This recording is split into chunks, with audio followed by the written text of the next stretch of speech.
Youngpreneurs Podcast, episode number 160, with your host, Victor Ahipeni. What's up, world? Another day, another podcast. And today's guest, Levi Morehouse. He's the founder of Ceterus, which you may recognize the last name. I had his brother on a few weeks ago. Levi has his own amazing story, just like his brother's, and you can go back and check that out. It's episode number 158, and it's basically a startup for startups with Isaac Morehouse. But Levi, his brother, is the founder and CEO of Ceterus, and it's a company that's raised $10.2 million and helps transform accounting and reporting for small businesses and niches. And what's really interesting about the company is they do it in niches. So if you're looking to create a large-scale business, you don't necessarily have to try and tailor for everybody, and something that you hear preached time and time again. Even the world of Facebook started just targeting one university, and then it scaled and grew out from there. So there's a lot of awesome learnings, as well as what's made their business successful, how they've had to pivot and change, and there's just a ton of awesome learnings, particularly with businesses that get to this level and size, and we get to see where the business is going in the future as well. So if you enjoy the show and you want to find out more about them, jump over to passiveincomeyoung.com, where you can find all the links, the show notes, as well as a 4-video series on how you can start your own online business for $0. If you liked what you heard on the show, please do us a favor, jump over to iTunes, leave a rating and a review, as it helps get the word out to more people, as well as make sure you subscribe however you listen to your podcasts. In the meantime, guys, keep living life on your own terms. You're listening to the Youngpreneurs Podcast, the number one resource online for under 35-year-olds, where we chat twice a week to the most inspiring entrepreneurs in the world. We have it all. If you're looking for inspiration, guidance, or actionable tips to help you transition from that job into a business, or if you're ready to take that business to a whole new level, then this is the place to be. Get ready to live life on your own terms. Youngpreneurs, welcome back to another episode of the Youngpreneurs Podcast. I'm your host, Victor Ahipeni, and thanks for joining us. You could be anywhere, but you're listening to us, so super appreciate it. You're the sum of the 5 people you spend your time around. And today I got Levi Morehouse, and he is the CEO and founder of Ceterus, and we're going to delve into exactly what that is in a second, but it's really cool to be able to have him on, because we're going to be able to dive into, I guess, some things that we may have not have jumped into quite as much, the venture capital scene.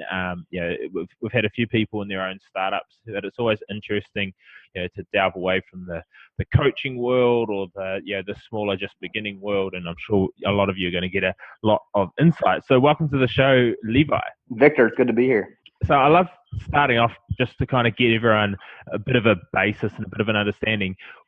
What was growing up like for you? Was entrepreneurship always on the table? Was it, that was me from the selling lemonade from the front of your house, or was it something that you kind of stumbled into and found? It's a little bit of both. So as a young child, like the lemonade stand, selling, that wasn't me. I wasn't the guy that was pushing business as a young child.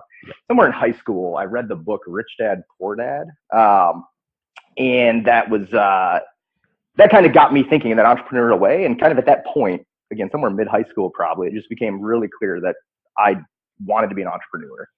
I didn't know what business I wanted. I didn't know what my skill set was or my unique talent, but I knew that was the path I wanted to. And how did that kind of eventuate from the high school, the Robert Kiyosaki? How did you kind of translate that? Was it still kind of just an idea bubbling? Yeah, no. So the idea bubbled, but I'm not much for a sit around and think and plan. I like to make quick plans and take actions and then kind of adjust as I go. So by 19, I followed his model. I bought some real estate.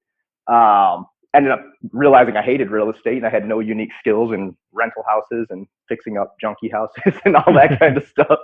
But I spent some time and I got started. And from that, I kind of learned I still want to build something. I want to create something. I want to kind of, have more than a job working for somebody. I don't think there's anything wrong with that. And I think some people love that. But for me, I knew I wanted to build something of my own. I knew it wasn't real estate. So I, kind of I continued down a path, and I guess I don't know if you want me to go through that whole story now, so, or just piece by piece it. No. Well, for those who haven't read Rich Dad Poor Dad, who are starting out, it's a brilliant. I put it as it's a brilliant starting out book. 100%. If you're further along in your journey, there's probably better things that are going to better serve you with your time. But if you're got societal thinking, if you're following the masses thinking that that's going to somehow, like you just said with property, you didn't have a unique skill, a unique advantage or an unfair advantage. If you think that, maybe being in your 9 to 5, ticking along, buying your own home to live in, getting married, not that marriage is necessarily part of that, but ticking all the societal boxes.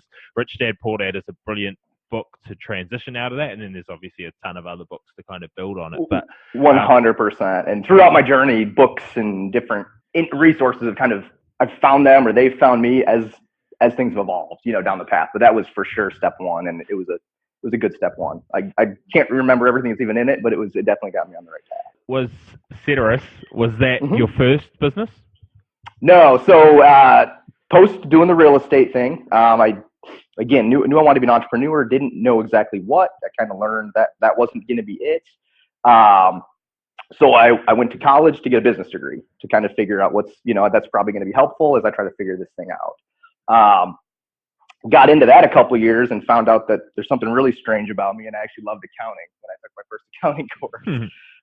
So I put my major to accounting and got an internship at a large CPA firm.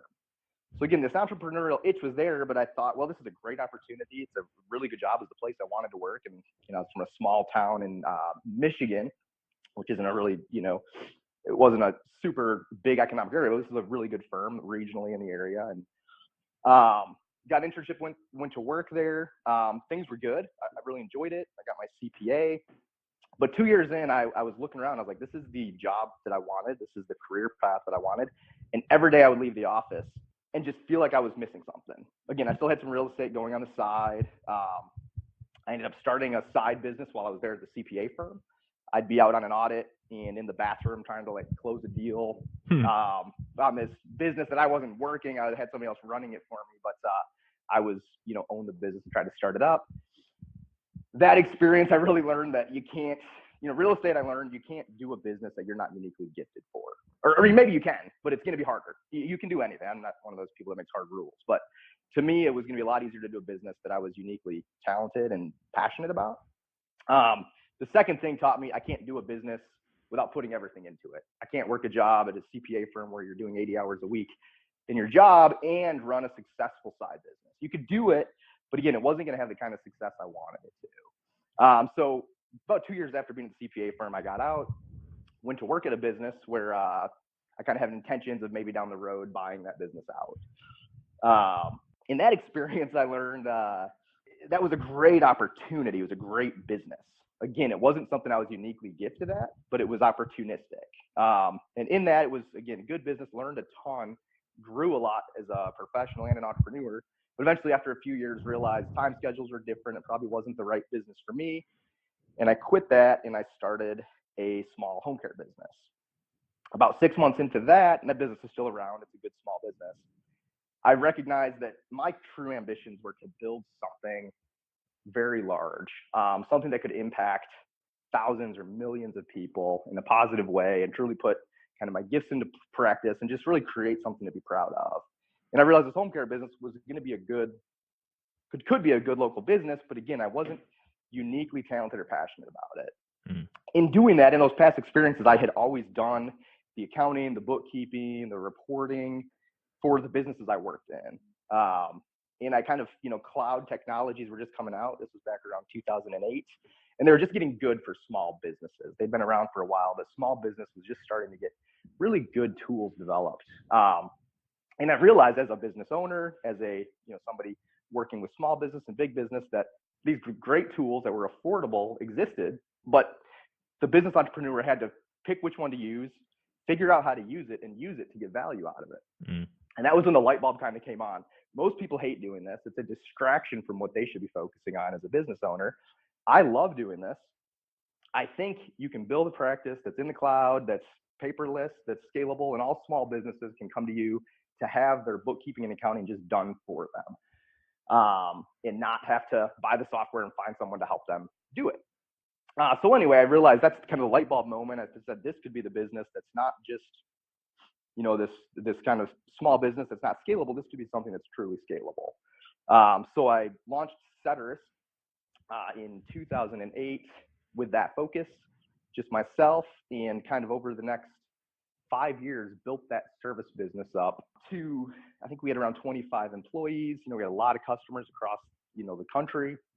Dealt with a lot of software systems, and it was a lot of fun, but I realized it was going to be hard to scale it being a service business that just provided service to anyone that could utilize our services.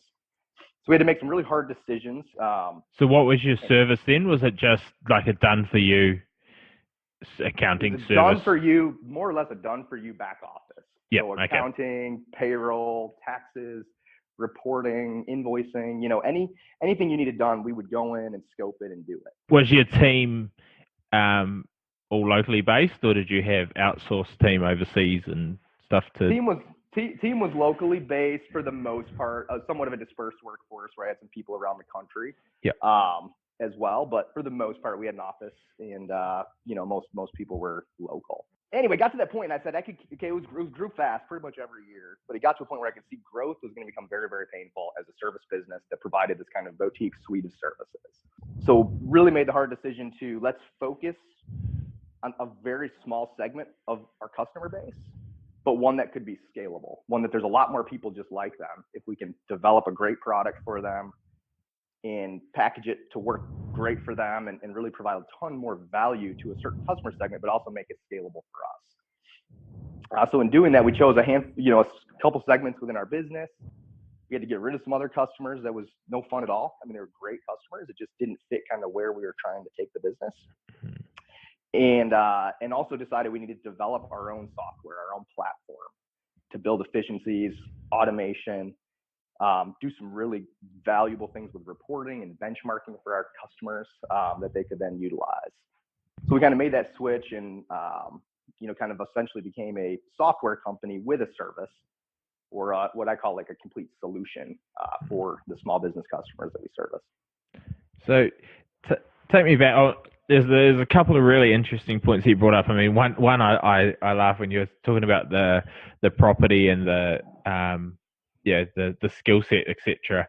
I've got a property mentor. He's done fairly well for himself, and his saying, and he relates it to all aspects of business, is everyone wants a full-time result from a part-time effort. Exactly. And so it's that kind of like, if you're in a job and you're in the toilet hustling away, cool. I on a kind of side note, I interviewed a guy from New Zealand the other day. He's 17 and he's killing it. He's growing multiple pages, Instagram pages to hundreds of thousands of followers. He's got his own training program. He turned over 10K a month the last 3 months, and he's like, I'm going to leave school 6 months before I meant to finish. And I was like, go hard, man. That's awesome. And then he put it on Facebook, and you see all these buddy stigmatized people going, don't leave, like, just finish it, finish something you started. And he's like, man, I can scale this to 30K a month by the time I'm 18. He's like, the hell is an extra 6 months when school going to do? But he's like, part-time result, like, he's like, if I got an extra 40 hours a week to work on this, like, things are going to go exponential. But absolutely, when you went to like cutting down the products and kind of, I guess, niching down further to what you want, because it was quite interesting. I was listening to something the other day about Facebook, and people think, oh yeah, Facebook's this global audience, but when it started out, it was only one university could do it, and it was super micro niched. How did you, not necessarily how did you decide it? Was it 80-20? Okay, here's 80% of our clients. We're going to cut off that this is where 80% of our clients are. We're going to cut off the other 80% of the stuff that's not generating us revenue and put our efforts in here? And like what was the kind of the bottom line effect? Did it take a huge amount of your revenue away and staff away and certain things like that? So it was a little of both. Again, I love the extreme story of I cut 80% and it's crazy. Unfortunately, I probably cut 25% of our revenue. And the funny thing was, it was good customers that were profitable. Yeah. The problem was they were unique, and I wasn't going to be able to find 1,000 more just like them. Yeah. So they could be good, but they couldn't be scalable. So the decision was, do we want to be a boutique business making good profit, or do we want to build something that can truly grow and grow in a way that's sustainable at a very high pace? So we really chose to focus around, at the time, was probably 5% of our customer base, a very small percent that we put 90% of our energy into. We had another good chunk of customers that we decided these we can build something for over a little bit longer time, and we're gonna keep those and do a really good job taking care of them and focus on them, and didn't completely cut away from them. Yeah. But really kind of put 90% of our energy into building a platform, building the software, developing automated processes, really good internal processes, a sales and marketing model around it, and just really deep on a very small segment of our business at the time. But again, it was the kind of thing, we focused a lot on franchisees and certain franchise concepts. And we said, if you can, with these small business owners that own this type of franchise, there's thousands more just like them. Yeah. If we can figure out the perfect solution built just for them that gives them their stuff faster, more accurate, and it can compare them to their peers as we get more of them, that's going to be a truly valuable solution. So that's kind of where we put our energy, but we didn't completely cut away from everything else. Maybe we should have cut away from more. It ended up taking us a few years to kind of really nail it. Yeah. But it was the right direction, I think. And is that what it is now? Like, is that what you found it was going to be? That 5% turned into 90% of our business now. Okay. So we've grown completely around that. We still have that other business, and some of it's become automated and fully platformized, but ultimately, yeah, we've really focused in on that and kind of hit it. And who is your target market? Like, who is that 5% that's turned into 90 now? Sure. So that, again, largely we really focus on specific niches within small businesses, currently all in the United States. So the niches that we tend to focus on are based around specific franchise concepts, where we'll get into a concept, we'll figure out a great product for those franchisees, who all these franchisees, for the most part, or many of them, are small business entrepreneurs. They happen to buy into a franchise brand as opposed to start from scratch something. Yep. But they're that true small business entrepreneur doing really cool things in their local communities, and too busy to do their own accounting and bookkeeping. And a solution like ours both takes that work off their plate and gives them more relevant information on how they're doing. Ultimately, hopefully, we can help them drive a more profitable and more successful business. So let's say things like QuickBooks and Xero. Does your I chuck in Xero? I don't know if has it got any market share in the US? It does, yeah. Xero's actually got a nice brand here. It's still very much pales in comparison to QuickBooks in the US, but it's got a great brand, I would say, and I think it's growing quickly. Although QuickBooks is too. Intuit's pushing hard on the online thing, and they're growing fast as well. Kind of our proposition is we are QuickBooks or Xero plus your bookkeeper all combined into one. Yeah, nice. Yeah, because it sounded like you were kind of giving those more than just the automation of your records. Like you hook Xero up to some software and it reconciles and does whatever. But you're not necessarily getting these benchmarks back. Are you hitting A, B, and C in this kind of continuous feedback? Exactly. And we have a team of professionals that understand because we focus on your niche, they understand your specific business and can also help on top of just the software and just the benchmark reporting. As the North Americans say, there's riches in the niches, even though we say niches down here. I like how you say it better. But that's absolutely since how many years have you been focusing on this? So that's been about a little over 3, maybe 3.5 years since we've been focusing on that. and what's it look like over that period? Like how is it So yeah, growing? about the first 6 months we invested heavily in just figuring out, had a moonlighting developer that I could barely afford. We were a bootstrap company just going along. So I got a web developer, a programmer that was really good. He built what I call our BVP, our barely viable product. And we had built really good processes for the behind the scenes pieces that we hadn't automated yet. We did that for over about 6 months, pretty much just invested into it with that small customer base that we had to start with. Then we went out to market and just found that with a team of non-sales people, a bunch of accountants. I found one of my accountants is really good at selling, and myself, and we just hit the streets in these verticals that we were focused on, these niches. I don't think I said that your way. I was trying to. It was good. It was good. I was like, what? came out very Midwestern, Australian. So anyway, we hit the streets, and the market adoption was pretty crazy. And a few months into that, I realized we are onto something here that can absolutely scale and be huge. And that was the first time I considered raising institutional capital. I was always of the opinion I want to own 100% of my business unless getting to my ultimate goal can be achieved better and faster by selling some equity. And that was where it became really clear. We can do this thing, and it might take me 20 years to get where I want to. And if we go raise some money, maybe we can do it in 8, or something to that effect. It just looked like this was something we could put the gas pedal on. So again, I can dive into that story. Yeah. Well, I'm gonna pick your brains on it from a selfish point of view. I'm helping somebody. I do some public speaking training, usually not one-on-one, but I'm helping somebody who's going to be. I can't really talk of the product, but it's plastic bags. Single-use plastic bags are getting outlawed at supermarkets in Australia in about a year's time. And he's got a pretty unreal solution for it. Interesting. That's also going to capture data and eliminate checkouts and do some pretty cool things. So we're constructing his pitch to investors, and then his pitch to the two largest supermarket chains that own basically everything over here anyway. So I'm really interested in the VC side of things, and I guess how you kind of came about it.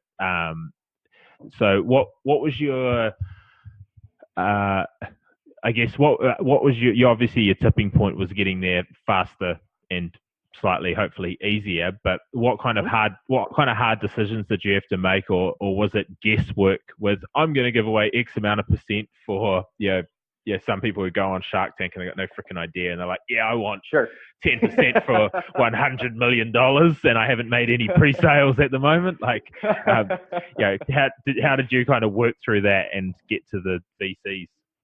Sure. Yeah. No, it was a great process. Again, back to kind of Rich Dad Poor Dad is a book that kind of kicked me into this world, and then I started tuning into as I was getting into this mode of needing to scale my business. I found a guy named Mark Suster.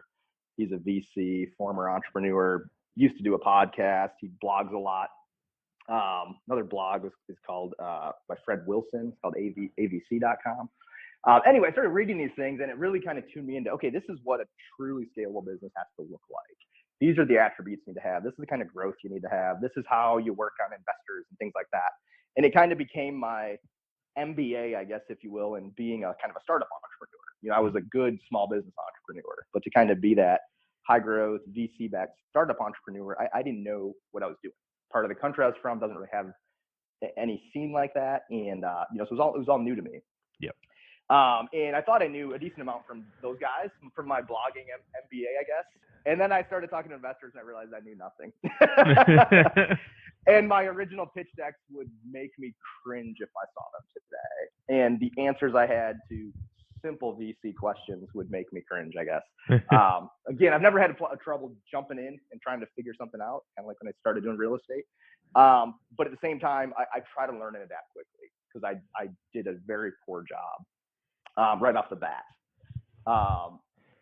With that said, again, every time I would pitch somebody, I would come back and I would revise the deck. The first few times I'd just start over, rebuild the deck completely. Then it kind of got to where, okay, this is working. This part was working well. This part works well.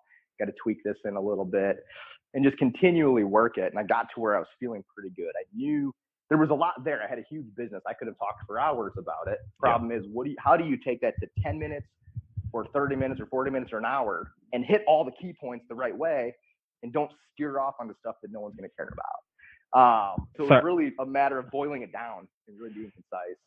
I just want to jump in there because a lot of people, they see, say, Shark Tank on TV, and that's 99% of the population's understanding of raising capital, and they see a 2.5 minute highly edited clip. And we've had a few people on the show who have pitched on Shark Tank over in Australia and stuff like that. But run through probably, I guess, if you could, what the length of an actual pitch generally looks like to VCs, and I guess what you found from those first iterations of your pitch deck were things that you continually just got torn to shreds of. Like, you're like, oh my God, I'm not necessarily torn to shreds, but I'm so far off the mark with not knowing about this that I should know about it.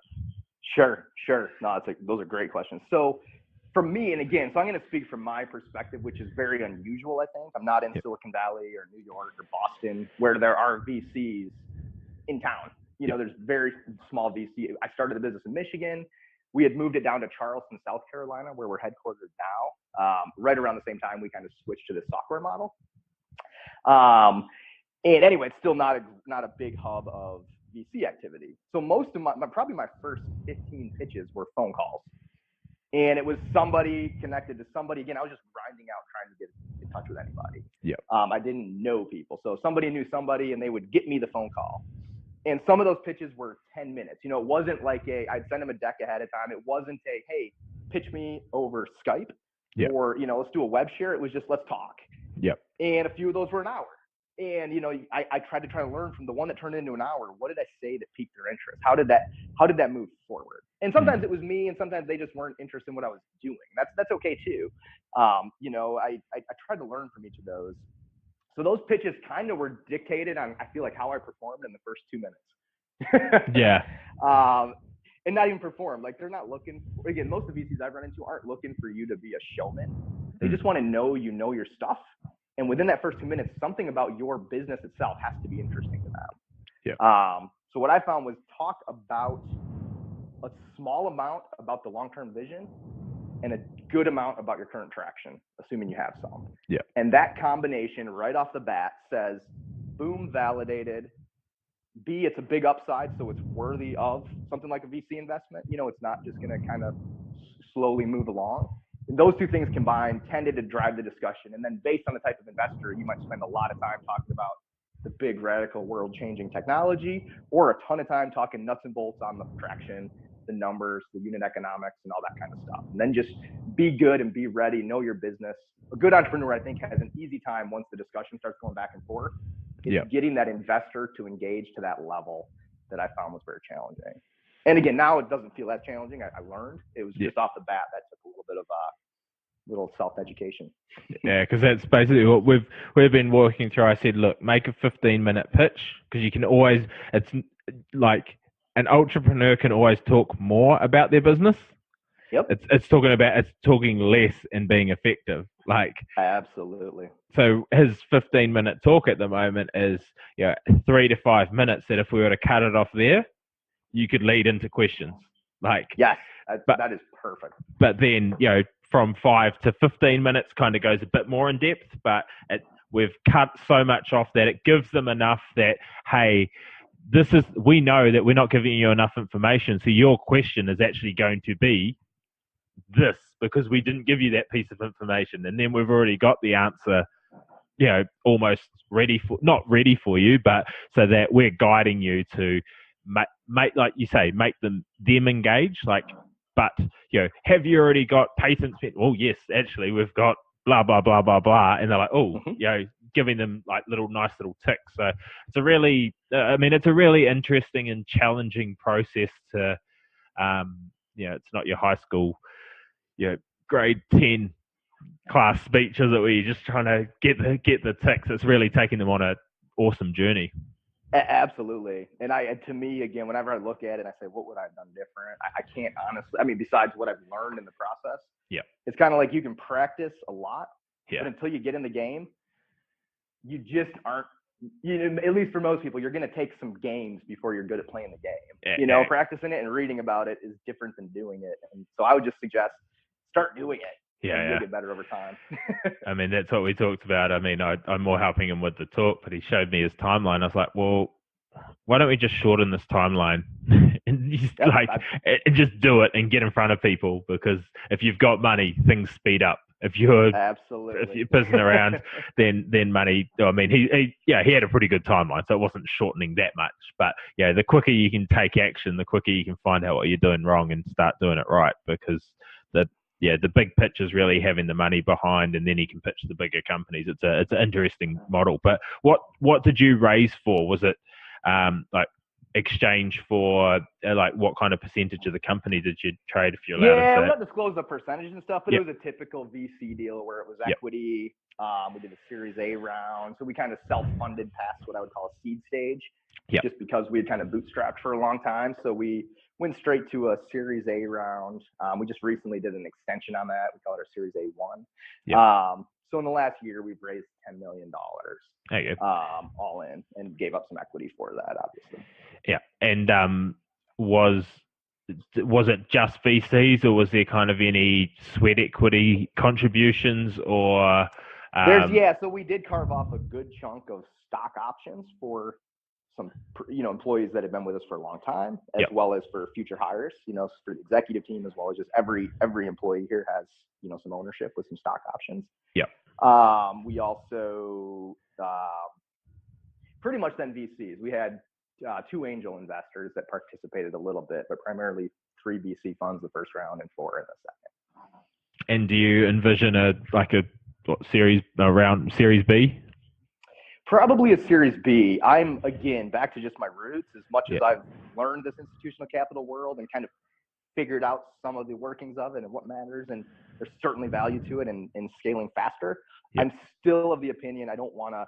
Raising money is not an objective for my business. It's a means to get where we're going. So I don't want to be perpetually raising money. But with that said, as we kind of look at the model and how we can optimize growth, value provided, getting the product where we want it to be and whatnot, there's probably another round in the card somewhere. Yeah, it's interesting. I chatted to one of the sharks off the Australian Shark Tank, and he was giving a talk down the road from me, and he basically said he sees too many businesses that they go for funding for self-validation, like for product validation, like they go in there and they're like, I've got this product, like I could easily do a friends and family loan or go to a bank and probably get a loan for, they're going for $100,000 or something. And instead they're giving away equity for a business that's already working, and they could,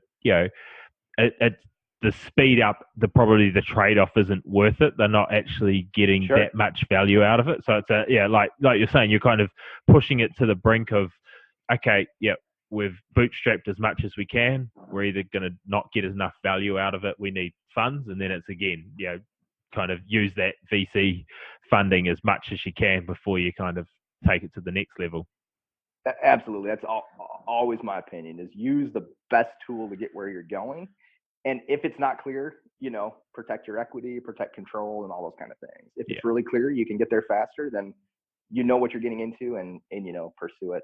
Once you choose to go that route, go as hard as you can at that. And so next couple of years, what do they look like for your company and for you? What's your role? Is your role going to stay as CEO of the company? Yes. Yeah. So again, I do have a board now, so they can vote on that. But as of now, that's my full intention. I love running the company.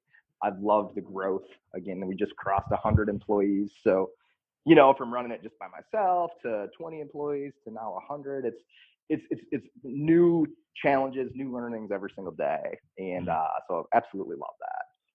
We plan to continue to grow as much as, and my VCs even said this, the ones that invested, my lead investors in the first round, they said, you're not in a sexy industry. And I'm not. We do bookkeeping and accounting for small businesses, But with that said, it's a need to have. It's something people need to have. And I get really excited about the advancements that we're making in the technology of doing bookkeeping and accounting, the automation, machine learning, neural networks down the road. I think there's some play with blockchain and things of that effect. And so being on the cutting edge of the future of accounting, as much as that's not going to get a lot of people excited, that gets me very, very excited every day. Really excited for us to continue pushing those boundaries. And particularly when you can look at AI and blockchain stuff, like it's pretty freaking exciting. Like there's so many of your not even competitors, but other accounting places that may not have the software side of things that are just so stagnant that they just don't even see what's coming. They're like, oh yeah, QuickBooks, that's a really handy thing. I might get my clients to use that. And then like the next minute, everything's automated and there's, you guys are just smoking them out of the water. Absolutely. I think the change is coming very, very fast. And there's going to be a lot of those. And I think, again, I still think there's going to be a huge place for good accountants, but they're going to have to learn how to consult, how to communicate with people. They're not going to be spending their time doing the rote, mundane, repetitive work that a lot of time goes into today. So I think they're going to have to buff up on the technology and really become more of a consultant to the customer, which again, a lot of times they are today as well, but there's going to be a lot, you're absolutely right. I think there's radical changes coming. How fast and all that, I'm not one to say that's 2 years around the corner, but I do think it's starting to move very quickly in that direction. Yeah, and we want to be on the forefront of it. I saw an article the other day about some legal AI that's doing the research that would take 4 junior lawyers a week to do. It's doing it in 4 hours to 95% accuracy. Like, oh my, is that amazing? Yeah, you're like, that is mind blowing. So you're sitting there going, those kids that are starting university now and 4 to 6 years away from coming out as a junior lawyer, they are going to so struggle to get a foot in the door, let alone anything else. So, they're not competing. They're not competing with the person sitting next to them in class. Yeah, for the best jobs or clients anymore. They're competing with a robot that's continually learning at exponentially faster speed than them. So kind of scary and kind of exciting. Yeah. So just to wind up, there's a couple of things about you. Like, what does a day look like for you? Is there a normal day? Do you follow a routine or have like? I'm not by nature. I'm kind of not a routine person. I'm more of a whatever I'm into. I'm going really hard at it. But to run as the company's grown and my role as CEO has gone less from putting out fires and dealing with just sheer chaos to trying to manage an organization that has low levels of chaos. And with that said, we're growing fast, so there's always a ton of things going on. But I've tried to really rein my day in over the last 2 years. I kind of try to get up at the same time, kind of go through the same morning process. Throughout the day is all over the map. Some days I'll have 15 meetings. Other days I'm on, a couple big projects, or again, working on a big pitch, or, working on something with a client or a channel partner or an investor or whatnot. Since we raised money last year, I always just ran the business myself, never had official board meetings or anything like that. So now we have regular board meetings. Good things that have, I think, upped my game as an executive, as a professional, as an entrepreneur. But yeah, the routine's getting a little more routine, but still doing a lot of different stuff all the time. So what's your best habit that you feel contributes to your success and inverted commas, and what's your worst habit that you think may slow you down at times? Sure. So I'd say my best, if it's a habit, would be getting up really early. I try to, if I'm not going to be better than somebody, I'm going to try to get up before them and start working on something sooner. So that's always been just a habit that I've really appreciated. If you can get up very early, get a lot done. That's becoming more cliche. I think more people are doing that, so it's not as much of a differentiator. As far as kind of a skill that I kind of have that I think has been very helpful to me is in the midst of a lot of things to decide on, being able to prioritize what's most important to put the focus on. And then, out of a lot of things, say this is most important for what we're trying to achieve, and getting that at least close to right a lot of times has been helpful when a lot's going on. My biggest weakness has always been, is still, and I'm working on it, is when I feel like we're getting on top of things, getting into 5 new things instead of 2. So pushing into 5 new markets instead of 2, or pushing the technology, a whole bunch of new directions instead of 1 or 2. So we need to grow, we need to push, I'm usually stretching just a little bit beyond too thin, I think, and then kind of feel a little extra pressure because of it. And then the cracks show in the team. Exactly, the cracks show, and we kind of pull back and rein it in, and just trying to. I feel like it's kind of like playing a video game where you're like a racing game and you oversteer. You start going the wrong way, so you steer too hard the other. So just kind of trying to make it so those adjustments are a little less severe as we get a little bigger and more mature. Yeah. So final question: best book or resource that you haven't kind of mentioned already that you'd recommend to anyone else out there that's had a big influence on you? Yeah. So my favorite probably business type book, it's almost philosophy type, is 0 to 1 by Peter Thiel. Yeah. Not so much rubber on the road as a lot of other books that I read, but just really good from so many different angles. So I always recommend 0 to 1. It's a really interesting book that I read it a long time ago, or when I say a long time ago, like, I've learned a lot over, I guess, the process of this podcast. And I read it a while ago, and it did not make sense to me, but I didn't understand the depth and brevity of it, if that makes sense. Like, absolutely, you wouldn't read it before Rich Dad Poor Dad. Like, that's my point. It's kind of as I've gone through different stages. When I read that was at the perfect time, and most of it clicked. And you'll agree with pieces and not agree. It's very bold in a lot of ways, but I would definitely not be the first. Read something like Rich Dad Poor Dad first, kind of get down that path. But at some point, 0 to 1 just is probably my favorite book I've ever read in terms of business. Yeah. Awesome. Well, we're going to link that in the show notes at passiveincomeyoung.com, where you can find all the previous episodes. But it's been an absolute pleasure, Levi, and just want to welcome you to the Youngpreneurs family. If people want to find out more about you or check you out or get in touch with your company, what should they do? Where should they go? To get in touch with the company or to find out about us, it's ceterus.com, ceterus.com. You can follow me on Twitter, although I don't post all that often, at Levi More, Levimore. Cool. Well, we'll link all of that plus a few other links I think you've given us at passiveincomeyoung.com. Been an absolute pleasure, my friend, and I look forward to following the journey. And then when you break into the Australian market, I'll be at the launch party. All right. That sounds great, Victor. I appreciate it. This was fun.